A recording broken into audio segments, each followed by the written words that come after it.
नमस्कार, केबी न्यूज़ देख रहे हैं आप। केबी न्यूज़ खबर आपकी में आपका स्वागत है। और खबरें तो आजकल राजनीति की ही चर्चा में है, क्योंकि पौड़ी गढ़वाल संसदीय सीट के अंतर्गत कोटद्वार विधानसभा आती है और पिछले 2 दिनों से गणेश गोदियाल कोटद्वार में ही थे।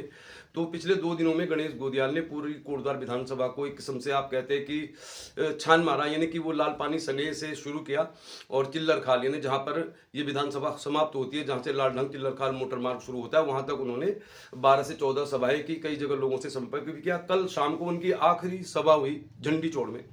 तो झंडी चौड़ की सभा की खबर भी आपको हम बताएंगे। गणेश गोदियाल के साथ हमारी कुछ बातचीत भी हुई है और हम चाह रहे थे अब कोटद्वार में आए हैं तो कुछ बातचीत हो जाए। फ्री स्टाइल बात हुई है, मतलब हम खबरों को थोड़ा सा अलग अंदाज में दिखाते हैं, फ्री स्टाइल कह सकते हैं आप इसको, क्योंकि बहुत ज़्यादा औपचारिक तरीके से हम खबर दिखाते हैं तो फिर वो लोगों को इतना इंटरेस्ट नहीं आता है। तो गणेश गोदियाल के साथ हमारी बहुत मज़ेदार मस्त बिंदास बातचीत हुई है और हम तो इसी तरह चाहते हैं बातचीत, कोई नेता हमें मिले तो हम उससे बात करें। तो चलो, गणेश गोदियाल के 2 दिवसीय दौरे की समीक्षा भी करेंगे और एक राठी के सांसद प्रत्याशी बनने तक के सफर को भी हम आपको बताएंगे और कुछ बातें जो उन्होंने हमारे साथ साझा की हैं वो हम आपको जरूर बताएंगे। तो गणेश गोदियाल, जिनकी वजह से पौड़ी गढ़वाल संसदीय सीट चर्चा में आई है, अब कैमरे के सामने कोई भी इसको भारतीय जनता पार्टी का समर्थक स्वीकार करे न करे, लेकिन पौड़ी गढ़वाल संसदीय सीट में चर्चा सिर्फ गणेश गोदियाल की ही है और 14 विधानसभा है, तो इस बात को लेकर तो हम बिल्कुल भी कुछ नहीं कह सकते कि इसका परिणाम क्या होने वाला है। लेकिन पिछले लोकसभा चुनाव और इस चुनाव को देखेंगे अगर आप, तो काफ़ी फर्क नजर आ रहा है। जब मनीष खंडूड़ी ने चुनाव लड़ा था लोकसभा का, तो कोटद्वार में हमने जो देखा था, तो सामान्य तौर पे कोई मतलब प्रतिक्रिया नहीं थी कांग्रेस पार्टी के वर्कर्स में। इतना जरूर है कि गणेश गोदियाल के आने के बाद कांग्रेस पार्टी के कार्यकर्ता अपने घरों से निकले और उन्होंने कल और परसों, काफ़ी गर्मी है कोटद्वार में, तो उनका कार्यक्रम मतलब बिना रुके चल रहा था। दोपहर के 12 बजे भी सभा हो रही है, 2 बजे भी सभा हो रही है, 3 बजे भी सभा हो रही है, काफ़ी गर्मी है। और इसी गर्मी में हमने भी उनके कुछ जो सभाएं थी उनको रिकॉर्ड किया। एक हम वीडियो आपको डाल चुके हैं, 2 एक आखिरी आज डालेंगे। तो आज हम आपको दिखाएंगे एक राठी के लोकसभा प्रत्याशी बनने तक का सफर। लेकिन कुछ खबरें ऐसी आ रही है कि जिनको सुनकर बड़ा अच्छा लग रहा है। वैसे आजकल तो सुबह से शाम अगर किसी के साथ बिना बहस के गुजर जाए तो बहुत अच्छा है। और हम लोग भी छोटा सा ही चैनल चलाते हैं घर से, तो आते जाते बहुत सारे लोगों से मुलाकात हो जाती है। तो बहुत सारे ऐसे लोग होते हैं जो पूरे साल भर एक सामान्य नागरिक की तरह व्यवहार करते हैं, बिल्कुल सिंपल, लेकिन चुनाव आते ही वो आपके साथ बहस करना शुरू कर देंगे। और अब तो स्थिति ऐसी होती है कि अगर हम किसी से बात नहीं भी करेंगे तो सामने वाला व्यक्ति खुद ही बात शुरू कर देता है। और राजनीति में अगर आजकल ये है कि शाम तक किसी के साथ बहस न हो तो समझा जाए कि दिन बहुत अच्छा गुजरा। कोटद्वार में भी कुछ खबरें आपने सुन ली होंगी, मतलब आईपीएल में इतने विकेट नहीं गिर रहे हैं जितने विकेट कांग्रेस के गिरते जा रहे हैं। कोई ना कोई शामिल होता ही जा रहा है। अब पूर्व ब्लॉक प्रमुख दुगड्डा सुरेश असवाल और कुछ और लोगों ने भी बीजेपी ज्वाइन कर ली है। तो सुरेश असवाल जो दुगड्डा के पूर्व ब्लॉक प्रमुख रहे हैं वो भी बीजेपी में शामिल हो गए। तो कोटद्वार में बीजेपी में जाने वालों की जो संख्या है दिनों दिन बढ़ती जा रही है। पूर्व विधायक शैलेंद्र रावत के बाद पूर्व ब्लॉक प्रमुख सुरेश असवाल भी हो गए शामिल बीजेपी में। तो उम्मीद कर रहे हैं कि दिन में बीजेपी के जो हमारे नज़दीकी संगठन से जुड़े हुए लोग हैं उनसे बातचीत करेंगे कि भाई पहले से बहुत नेता हैं, अब इतने सारे नेता आ जाएंगे तो स्टेज बड़ा छोटा पड़ेगा। लेकिन फिलहाल विकेटों का गिरने का सिलसिला जारी है, मतलब लोगों का बीजेपी ज्वाइन करने का सिलसिला जारी है। ये कोटद्वार में भी चल ही रहा है। अब चलिए बात करते हैं एक राठी की, गणेश गोदियाल की। तो वैसे तो आमतौर पर राजनीति में दिलचस्पी रखने वाले लोग जानते ही हैं कि गणेश गोदियाल ने कैसे सफर शुरू किया और कैसे वो आज चर्चा में आ गए। उनके आने की वजह से कोटद्वार हो या पौड़ी हो, सभी जगह उनकी चर्चा हो रही है। तो गणेश गोदियाल के बारे में यही है खबर कि कक्षा 8 तक उन्होंने थालीसैंड में ही पढ़ाई की। उसके बाद वो मुंबई गए, मुंबई से कुछ पैसा कमाने के बाद वो घर लौटे तो उन्होंने वहाँ पे एक महाविद्यालय खोला और फिर वो राजनीति में आ गए। एक शब्द है राठी, जिसके बारे में हमें भी ठीक से मालूम नहीं था, मगर कभी राठी होना मतलब इस तरह का मतलब मानक था कि जैसे कोई बैकवर्ड इलाके का व्यक्ति है। तो इस धारणा को दूर करके कैसे गणेश गोदियाल ने एक राठ क्षेत्र को पहचान दिलाई और खुद भी वो आज इस मुकाम पर हैं कि उनकी चर्चा है। और उनके बारे में यही कहा जा रहा है कि वो बहुत मजबूत दावेदार हैं। कैसा रहा उनका 2 दिन का भ्रमण, उस पर भी बात करते हैं। कोटद्वार में वोट की स्थिति क्या है, कितना वोट मिल सकता है, इस पर भी थोड़ी सी बातचीत करेंगे।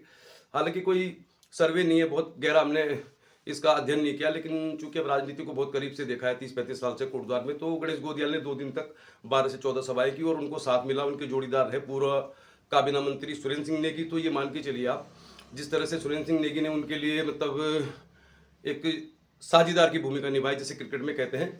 तो जितनी भी सभाएं हुई तो स्थानीय मुद्दों पर ज़्यादातर सुरेंद्र सिंह नेगी ने ही संबोधित किया और उन्होंने गणेश गोदियाल के लिए बहुत अच्छा स्टार्ट लिया। मतलब स्थानीय समस्याओं को विस्तार से बताया। उन्होंने लोगों को ये एहसास कराने की कोशिश की कि वर्तमान परिस्थितियों में जो परेशानियां हैं, कोटद्वार का अगर विकास नहीं हो रहा तो उसके लिए सरकार जिम्मेदार है। और गणेश गोदियाल ने उनकी एक कहते हैं ना कि बनी बनाई विकेट पर शानदार बल्लेबाजी की। और सबसे बड़ी बात है कि गणेश गोदियाल ज़्यादातर गढ़वाली में ही भाषण देते हैं। हमने उनके साथ बातचीत भी की है। चलते चलते वो हमें एक चौराहे पे जब ट्रैफिक था मिल गए तो भी बात हुई। फिर हमें वो एक वेडिंग पॉइंट में मिल गए तो हमने उनके साथ बातचीत की, बिल्कुल बिंदास फ्री स्टाइल बातचीत की है। और हम फ्री स्टाइल न्यूज ही दिखाते हैं, फ्री स्टाइल ही दिखाते हैं। तो फिलहाल कोटद्वार में कांग्रेस के लिए बहुत अच्छा रहा कि गणेश गोदियाल को टिकट मिला। गणेश गोदियाल को टिकट मिलने से कोटद्वार विधानसभा में 2 दिन तक कांग्रेसी जो मतलब एक कैडर वोटर माना जाता है, लोग सड़कों में आए, उनकी सभाओं में हिस्सा लिया। मैं ये नहीं कहूँगा कि बहुत ज़्यादा भीड़ थी, लेकिन लोकसभा चुनावों की अगर हम बात करें, पिछले चुनाव की बात करें तो उसके मुकाबले कांग्रेस के लिए फिलहाल बहुत अच्छी खबर है कि उनके कार्यकर्ता काफ़ी सक्रिय नजर आए। और इतनी गर्मी है आजकल कोटद्वार में, तो 12 बजे भी उनकी सभा थी, 2 बजे भी सभा थी, तो लगभग सभी सभाओं में ठीक ठाक लोग थे। और गणेश गोदियाल ने ज़्यादातर गढ़वाली में ही भाषण दिया। अग्निवीर अंकिता भंडारी केस को लेकर उन्होंने सरकार पर निशाना साधा, ये उनका मुद्दा भी है। तो लबोलुआब यही है कि अगर पौड़ी गढ़वाल की संसदीय सीट में उत्तराखंड के जो मुद्दे इस समय छाए हुए हैं, यानी जिन मुद्दों पर इस समय कांग्रेस हमलावर है, उन्हीं मुद्दों में चुनाव हो जाता है तो फिर ये मुकाबला कांटे का हो सकता है। लेकिन अब जैसा आपको बता दें कि गणेश गोदियाल तो कोटद्वार से चले गए, 2 दिवसीय दौरा उनका ठीक ठाक था। और कोटद्वार में 70-75 हज़ार वोट पड़ते हैं। विधानसभा चुनाव के हिसाब से देखें तो 32,000 से ज़्यादा वोट पड़ी थी रितु खंडूरी को, 28,000 से ज़्यादा वोट पड़े थे सुरेंद्र सिंह नेगी को, और 12,000 वोट पड़े थे धीरेन्द्र चौहान को। तो सीधा सीधा समीकरण है कि कोटद्वार में धीरेन्द्र चौहान को जो वोट पड़ा है 12,000, वो वोट किसको जाएगा। और मालन पार के जो वोटर है, जहाँ पर मालन पुल टूटने से बहुत सारी परेशानी है, उन लोगों का वोट देते समय क्या नजरिया होता है, यही डिसाइड करेगा कि कोटद्वार में कितनी लीड होगी, किसकी लीड होगी। और यही मुद्दे हैं। और धीरेन्द्र चौहान के जो समर्थक हैं जिन्होंने 12,000 वोट दिया, उन पर सबकी नज़र है। बीजेपी के लोगों का कहना है कि वो हमारा वोट था जो धीरेन्द्र चौहान को मिला। कांग्रेस पार्टी के लोग कह रहे हैं कि ये तो हमारा ही वोट था जो कट के धीरेन्द्र चौहान को मिला। तो वो जो 12,000 वोट है वो निर्णायक होगा और उसी वोट से मालूम चलेगा कितनी लीड होगी, किसकी कितनी लीड होगी। लेकिन सुरेंद्र सिंह नेगी जिस तरह से सक्रिय नजर आए हैं, जिस तरह से उन्होंने पूरी 12 से 14 सभाओं को संबोधित किया, पहले बैठकें की, और गणेश गोदियाल की तारीफ में जितने कसीदे उन्होंने पढ़े, तो उस हिसाब से कह सकते हैं कि कांग्रेस भी थोड़ा एक्टिव है। और अगर सुरेंद्र सिंह नेगी का अपना ही वोट है जो करीब ऐसा माना जाता है कि 25-26 हज़ार वोट तो उनको पड़ता ही है, उसमें वो कुछ इजाफा कर लेंगे तो गणेश गोदियाल के लिए इतना ही काफ़ी है। चलिए फिर आगे अब आपको दिखाते हैं। गणेश गोदियाल के साथ हमारी बातचीत हुई है और जैसा हमने आपको बता दिया कि 9 तारीख को कोटद्वार में जनरल वीके सिंह पूर्व केंद्रीय मंत्री अनिल बलूनी के समर्थन में सभा करेंगे। तो अनिल बलूनी पिछले 18 दिनों से कोटद्वार में नहीं है। मतलब कोटद्वार से उन्होंने शुरुआत की थी, एक रोड शो किया था, काफ़ी बड़ा रोड शो था। उसके बाद वो चमोली, रुद्रप्रयाग और अलग अलग विधानसभाओं में प्रचार कर रहे हैं। तो कोटद्वार में बीजेपी का कोई कार्यक्रम अभी तक हुआ नहीं, इसीलिए हमारे चैनल में आपको ज़्यादातर खबरें गणेश गोदियाल की दिखाई दे रही होंगी। लेकिन 9 तारीख को अनिल बलूनी कोटद्वार पहुंचेंगे और जनरल वीके सिंह सभा करेंगे। ऐसी भी खबरें आ रही कि 16 तारीख को केंद्रीय मतलब पूर्व कह सकते हैं अपने गृह मंत्री अमित शाह भी एक सभा करेंगे। तो मान के चलिए कि बीजेपी का चुनाव प्रचार शुरू होगा, तो हम आपको बीजेपी की चुनावी सभाओं की भी खबरें जरूर दिखाएंगे। गणेश गोदियाल चले गए हैं लेकिन बहुत सारे सवाल छोड़ गए हैं, चर्चा उनकी होती रहेगी। ये जरूर है कि जब वीके सिंह आएंगे तो बीजेपी के कार्यकर्ता भारी संख्या में जुटेंगे, उनको भी अपनी ताकत दिखानी है। और अगर अमित शाह आएंगे तो फिर तो आप मान के चलिए कि जो सभा होगी उसमें हजारों लोग आएंगे। लेकिन जब सभाएं समाप्त हो जाएंगी तो चर्चा फिर वही होगी जो आज है कि गणेश गोदियाल और अनिल बलूनी के बीच कैसा रहेगा ये चुनाव। तो फिलहाल अभी 17 तारीख तक इंतजार कीजिए। फिलहाल मैच बढ़िया चल रहा है, रोमांचक है। और जैसा हम डे 1 से कह रहे हैं कि राजनीति संभावनाओं का खेल है और गणेश गोदियाल को बीजेपी इग्नोर नहीं कर सकती, हल्के में नहीं ले सकती। चाहे कैमरे के सामने नहीं भी स्वीकार करें, लेकिन सब लोग ये मान रहे हैं कि गणेश गोदियाल के खिलाफ कहने के लिए कुछ है नहीं, इसलिए थोड़ा सा उनकी जो मौजूदगी है वो दमदार है। बाकी चुनाव है, 14 विधानसभा हैं, एक विधानसभा कोटद्वार भी है, कहाँ कहाँ क्या चल रहा है बहुत विस्तार से हमें मालूम नहीं है। फिलहाल मुकाबला रोमांचक है। चलिए फिर आगे दिखाते हैं आपको। हमारी मुलाकात कोटद्वार बाबर के नींबू चौड़ में अचानक से हो गई गणेश गोदियाल जी के साथ। वो अपनी गाड़ी में आ रहे थे, वहाँ पे थोड़ा ट्रैफिक था तो गाड़ी रुक गई। 1 मिनट की बातचीत और उसके बाद हमने एक वेडिंग पॉइंट में उनके साथ बातचीत की है। कौन है राठी, कैसे आया राजनीति में, कौन लाया उनको राजनीति में, और यहाँ तक पहुँचने से पहले वो बहुत कुछ मतलब कांग्रेस पार्टी के राज्य के अध्यक्ष रह चुके हैं, बद्री केदारनाथ मंदिर समिति के अध्यक्ष रह चुके हैं, 2 बार विधायक रह चुके हैं और सबसे धमाकेदार शुरुआत उन्होंने की थी 2002 में, जब उत्तराखंड के सबसे कद्दावर नेता रमेश पोखरियाल निशंक को उन्होंने पराजित कर दिया था। और उनका ये मानना है कि मतलब राजनीतिक लोगों ने ही उन्हें थैलीसैंड में बहुत परेशान किया जब वो मुंबई से आके कुछ वहाँ पे काम करना चाहते थे, और वहीं से उन्होंने ठान लिया कि उनको राजनीति करनी है। जब वो कोटद्वार रेलवे स्टेशन से गए थे मुंबई के लिए, जैसा बार बार वो बता रहे हैं, तो बहुत सारे लोगों ने उनको चिढ़ाया, मतलब कि तुम राठी हो, तुम बैकवर्ड इलाके से हो। तो उनका कहना है कि उन्होंने तभी से कसम खा ली थी कि वो राठ क्षेत्र को एक ऐसा मुकाम दिलाएंगे कि लोग राठी कहलाने में गर्व महसूस करेंगे। इस तरह की कुछ बातचीत हुई, हमने मजेदार अंदाज में उनके साथ बातचीत की। तो चलिए फिर आप देखिए खास मुलाकात गणेश गोदियाल के साथ, और झंडी चौड़ में उनकी चुनावी सभा। गणेश गोदियाल अब कोटद्वार से जा चुके हैं पौड़ी में, और आज मजेदार बात यही है कि गणेश गोदियाल भी चेलूसैंड से सतपुली होते हुए पौड़ी जाएंगे, और अनिल बलूनी भी पौड़ी के इन्हीं क्षेत्रों में है। हो सकता है आमना सामना भी हो जाए, बात ना हो, मगर मुलाकात हो सकता है उनकी हो जाए। चलिए फिर दिखाते हैं आपको खास बातचीत गणेश गोदियाल के साथ, और उसके बाद आप देखिए झंडी चौड़ में कैसे हुआ स्वागत।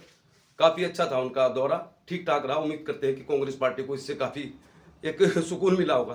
तो खबरें जो होंगी आपको दिखाते रहेंगे, कल आपको कोई और खबर दिखाएंगे। अभी देखिए खास मुलाकात, और फिर देखिए उनका आखिरी जो सभा झंडी चौड़ में थी वो कैसे रही। चैनल को सब्सक्राइब भी कर दीजिए, देखते रहिए केवी न्यूज।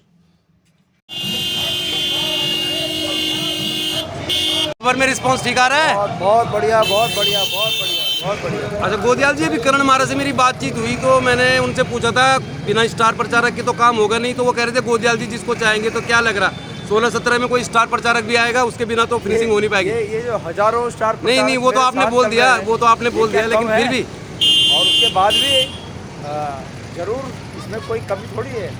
कांग्रेस पार्टी के पास स्टार प्रचारक की तो कोई कमी नहीं। तो कोटद्वार बाबर में बहुत सारी समस्याएं, कुछ लग रहा है आपको? निश्चित बहुत सी समस्याएं हैं। करेंगे निदान आप? इसमें सबसे बड़ी समस्या तो सरकार द्वारा जनित समस्या है, तो निदान करेंगे आप फिर इनका? निश्चित निदान करेंगे। चलिए आ रहे हैं।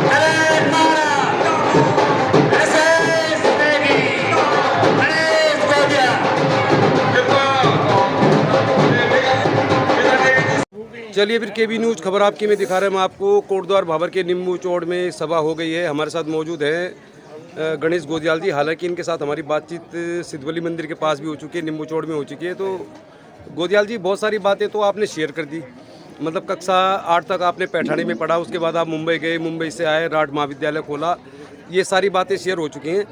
मैं आपसे खाली ये जानना चाह रहा हूँ कि फिर आप मुंबई से अपने गाँव आए, तो फिर राजनीति में कैसे आए? ये बात आपने शेयर नहीं की है, तो राजनीति में कैसे आए, कांग्रेस में क्यों आए, थोड़ा इस पर शेयर कीजिए। ये मुझे लगता है, आप बैठिए ना।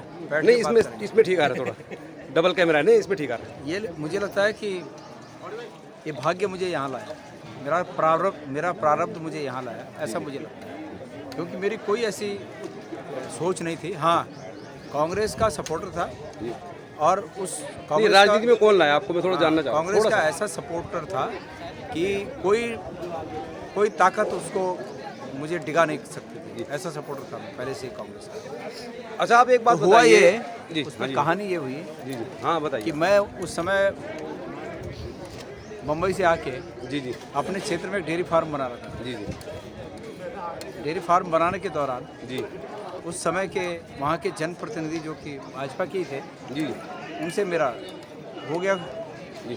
वहाँ शिवसेना वाले बोलते थे कि बाहर के हैं, जी काम धाम नहीं करने देते थे। जी। अब यहाँ भी वैसे ही चला कि भाई मतलब ये कैसे कर रहे हैं। जी। तो हमने सोचा अब कहाँ जाना है। जी, मैं बड़ा जुनूनी आदमी हूँ। जी। मैंने सोचा कि जो लोग ये मुझे तंग कर रहे हैं, परेशान कर रहे हैं, हाँ जी, मुझे इनकी जड़ें उखाड़नी है। जी। भाजपा के लिए जी, मुझे ऐसा लगता था कि मुझे उनकी जड़ें उखाड़नी जी।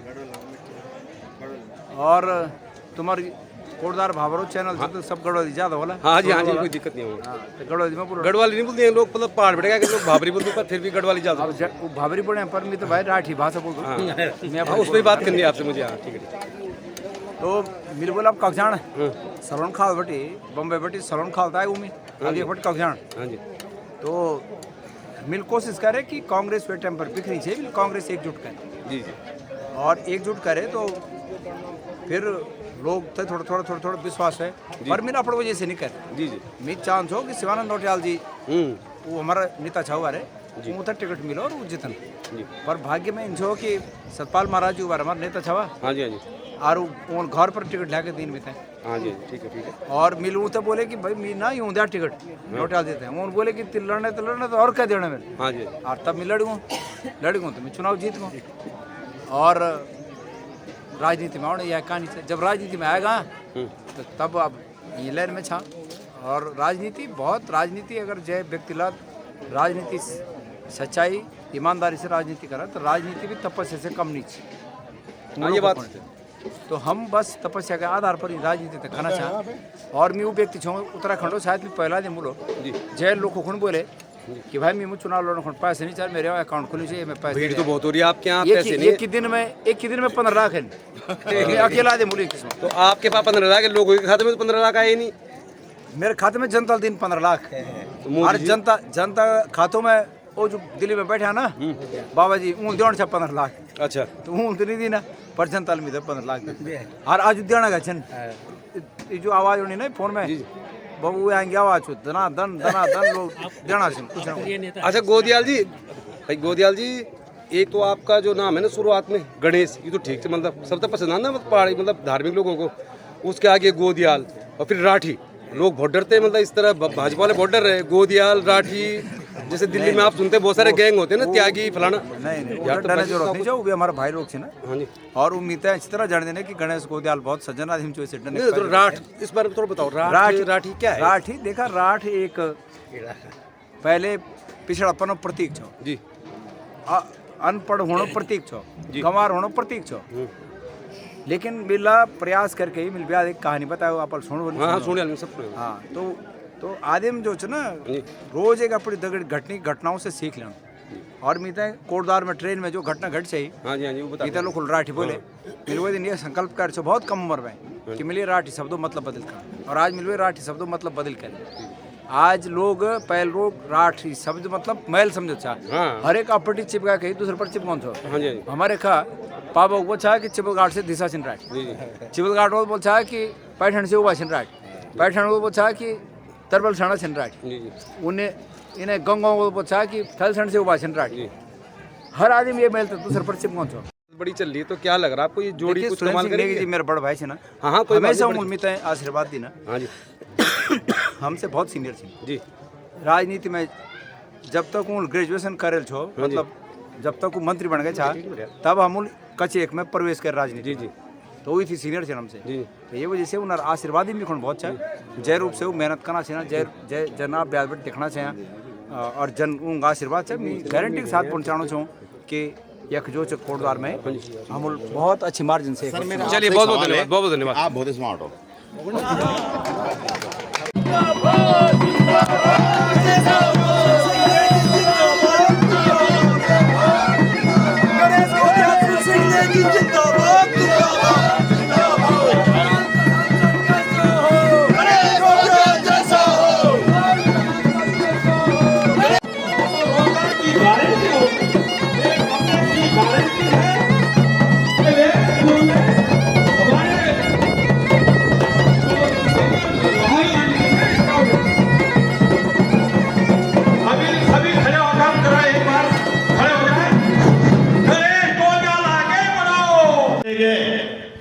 या इसमें स्वार्थ है किसी व्यक्ति का कि जिन लोगों ने आपके रोजगार को छीना है अग्निवीर देकर जिन्होंने अंकिता भंडारी के साथ न्याय नहीं किया या उस पार्टी को ज्वाइन करने का आखिर इनका कौन सा स्वार्थ पूरा हो रहा है जो आपका स्वार्थ को छोड़कर उधर जो है जोड़ रहे हैं। होना ये चाहिए था पूरे के पूरे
अरे ये तो है।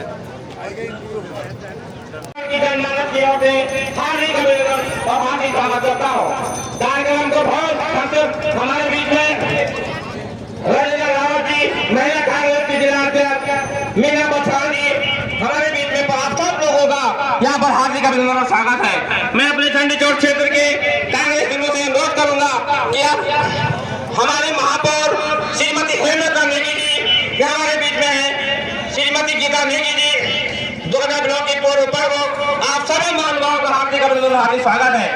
मंच पर हमारे श्री गोदियाल जी, हमारे श्री नेगी जी, आपका हम क्षेत्र की जनता से अनुरोध करता हूँ कि आप उनका फूल मालाओं से गुलदस्तों भेंट करके स्वागत और सम्मान करें। ऐसा नेगी जैसा हो माल्यार्पण के कार्यक्रम को यहीं पर समाप्त करने नेगी जी से अनुरोध करूंगा कि वह अपने विचार रखें। आदेश में श्री नेगी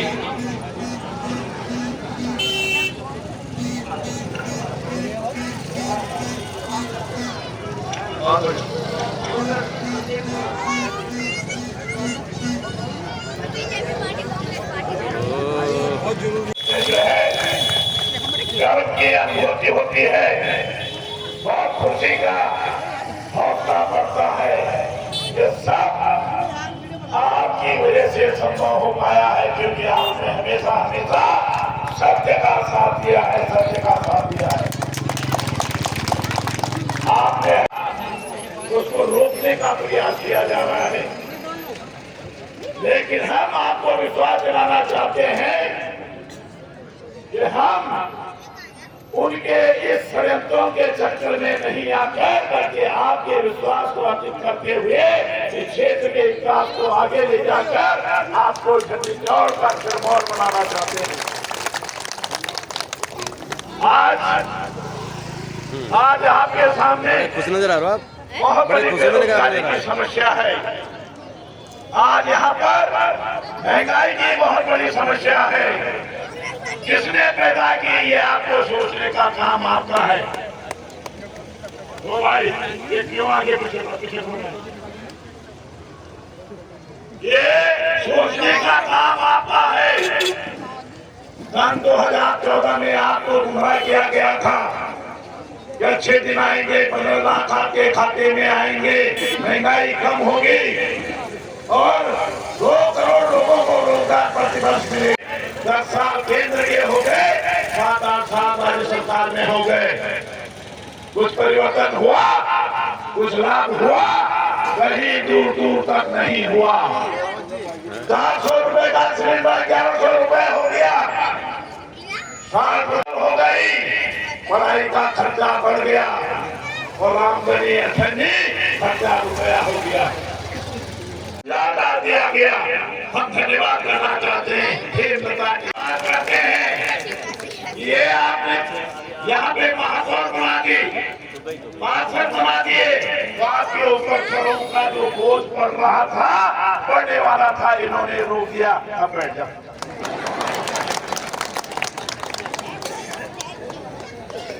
आज जो सब आपके ऊपर लगने वाले थे, छोटी छोटी दुकानों पर, ये छोटे छोटे घरों पर, इसका रोकने का काम सैनिकों की मांग है, उसका पूरा करो।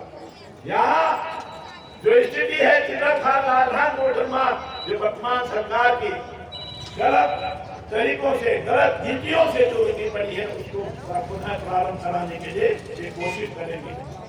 मेरी बात से जो सहमत है, मैं आप लोगों से, चाहे इधर खड़े हों, उधर खड़े हों, इधर बैठे हों, चाहे पीछे खड़े हों, जो मेरी बात से सहमत है, दोनों हाथों को खड़ा करने का सैल्यूट करता हूँ। हमारे बीच में कामरेड आदरणीय श्री नरेंद्र सिंह नेगी जी पहुंचे हैं और थोड़ा आप विलंब से पहुंचे। मैं आपसे अनुरोध करूंगा कृपया मंच पर आए।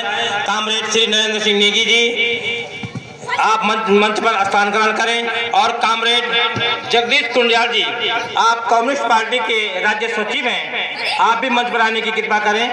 आपका स्वागत और आपका अभिनंदन है।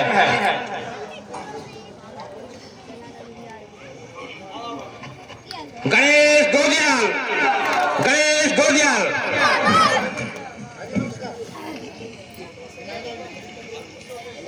और धन की शक्ति की ताकत और कांग्रेस की ताकत जो है वो आप लोग अतीत से जानते हैं।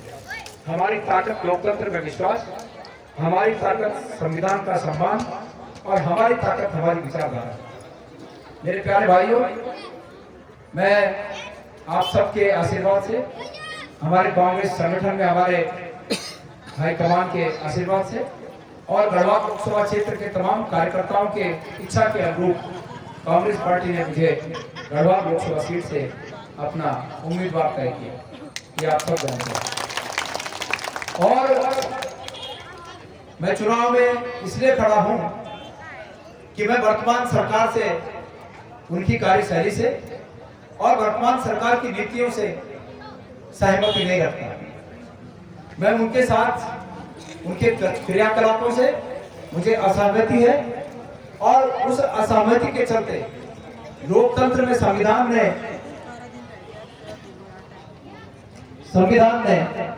जो अधिकार हमें दिए हैं, उन अधिकारों के तहत मैं सरकार के सामने सरकार का विरोध करने के लिए खड़ा हूं। मुझे लगता है कि सरकार ने पिछले 10 सालों में, जब से सरकार बनी और जब से राज्य में भारतीय जनता पार्टी की सरकारें बनी, इस सरकार की करनी और कथनी में जमीन और आसमान का फर्क है। मुझे लगता है ये सरकार सिर्फ भाषणों की सरकार है, ये सरकार बोलती कुछ है और ये सरकार उसके बाद करती कुछ अलग है।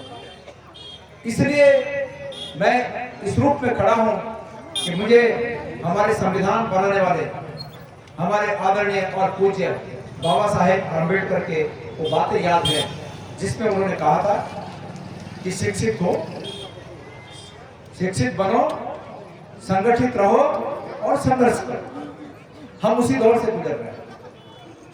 हम तमाम लोग आज इस युग में शिक्षित हैं, हम लोगों को संगठित करने का काम कर रहे हैं और जो हमारी नाइत्तेफाकी सरकार के साथ है, जो हमारी असहमति सरकार के साथ है, उस असहमति के खिलाफ बाबा साहेब के दिखाए हुए मार्ग पर चलकर हम उस असहमति के खिलाफ अपना विरोध प्रदर्शन कर रहे हैं। इसलिए इस चुनाव में खड़ा। मेरे प्यारे भाइयों, असहमति किस बात की है? असहमति इस बात की है कि अतीत में हमें कहा गया था कि अच्छे दिन आने वाले हैं, और जब एक भारत वर्ष का नेता, पूरे देश का कोई बड़ा नेता अगर ये कहे कि अच्छे दिन आने वाले थे, अच्छे दिन आने वाले हैं, तो अमूमन लोग विश्वास कर लेते हैं कि इतना बड़ा नेता बोल रहा है तो अच्छे दिन जरूर आएंगे। और इस देश की जनता ने विश्वास किया। देश की जनता ने जाति, धर्म, क्षेत्र, जातिवाद, धर्मवाद, क्षेत्रवाद, तमाम वादों को दरकिनार करते हुए भारतीय जनता पार्टी को 2014 में वो जनमत दिया कि जो जनमत पिछले कई वर्षों में कांग्रेस को नहीं मिला। इससे पहले मिला है, जब राजीव गांधी प्रधानमंत्री थे तब इससे बड़ा जनमत हमें मिला, लेकिन इन वर्षों में इतना बड़ा जनमत कांग्रेस को कभी नहीं मिला। इतना बड़ा जनमत उन्हें दे दिया, लेकिन ये जनमत मिलने के बाद मुझे ऐसा प्रतीत होता है कि जैसे ऐसे लोग सत्ता में आ गए जिनको लोकतंत्र पर विश्वास नहीं है, जिनको संविधान पर विश्वास नहीं है। जो लोग संविधान को बदलना चाहते हैं, ऐसे लोग सत्ता में आ गए और इनको सत्ता से बेदखल किया जाना भारत के हित में बहुत आवश्यक है। दे रहिए केबी न्यूज, खबर आपकी।